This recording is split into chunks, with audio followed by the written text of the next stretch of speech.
Time now for our series, Discover Black Heritage, and a man who is truly moving fashion forward. Edward Armah is a designer who's become known for his eye-catching creations. In fact, they even caught my eye. I've become a fan of his lapel flowers like this one. I finally had a chance to meet him and hear about his incredible journey. I want to make something that's so good and so well made that you will not forget. Edward Armah is a trailblazer in the menswear industry with head-turning clothing and accessories. I was in Charleston, South Carolina at a men's store, and I see a display of your boutonnieres. What does it feel like when you happen into a store and you see your items on display? It's exciting. Being an African, coming that far from the back of the lane, and now I'm in a marketplace it's really difficult to actually compete, but in a category that I have redefined. Born and raised in Ghana, Edward studied economics and worked on the business side of radio until he decided to leave his home country in 2001. When I got to the United States, I realized that the opportunities here are endless. Anything I think of, anything I wanted to do, I can do it.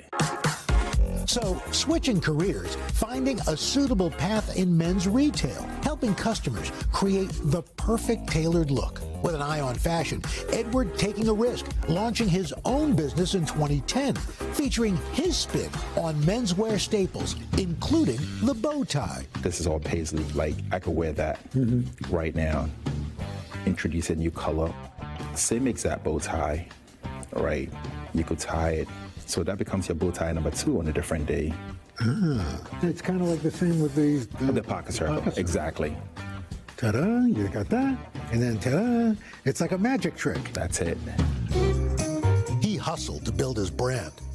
I kept a job working at a little boutique in New Jersey during the daytime, so I can use my nighttime to get product ready. Sounds like it's a lot of work. It is a lot of work. Well, is it a lot of work if you're doing what you love? I think it's a lot of work regardless, because there's no textbook or there's no manual to guide you through this process.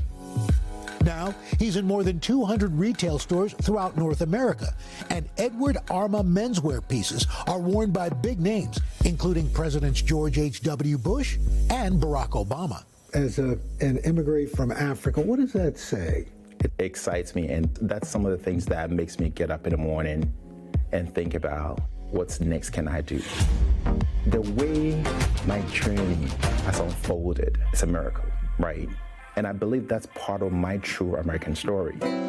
His pieces offering men an opportunity to showcase their personality through their clothing. What's the secret to good style and making it your own? Color could be a little challenging for some people, but small little introduction to other things is a better way to start. You could mix, match proportions, pattern, texture, and other things, but make it soft enough that you don't look like a clown. Well, would you agree with this saying? Clothes make the man. Yes, the clothes define a man. In what way? It really defines you, your character, who you are, your mannerisms. That was great. He's so creative. I love his fashion sense, and it's easy to get this pop of color. In fact, we talked about some of the creations, like his boutonnieres here. He says he was inspired by the days when men would wear the flower and give it to a special woman. And he came up with this version in a way to cut waste, just using the leftover fabric from his other pieces to create the boutonniere. I actually started wearing Willard Scott, my mentor, always wore a fresh carnation. So, well, you wear it very well. You always have. I didn't know that that's where they came. That's exactly what. In fact, shout out to my friend Brian Hawkins at Richards up in Greenwich. Yeah. I know your guy. He's the guy who turned me on. Those pocket squares are beautiful yes, too. I think, and the fact that they're reversible. That's right. And the bow ties Here's one for your hubby. Oh, there you go. Look at that. I mean, that's hot. Oh. Yeah, well that done, is sir. really cool. Thank you. Look good, feel good. Yes. Look good, feel good. Hey, thanks for watching. And don't forget, you can catch the Today Show every morning on NBC or take Today when you're on the go. Just follow the Today podcast on Apple Podcasts, Spotify, or wherever you listen.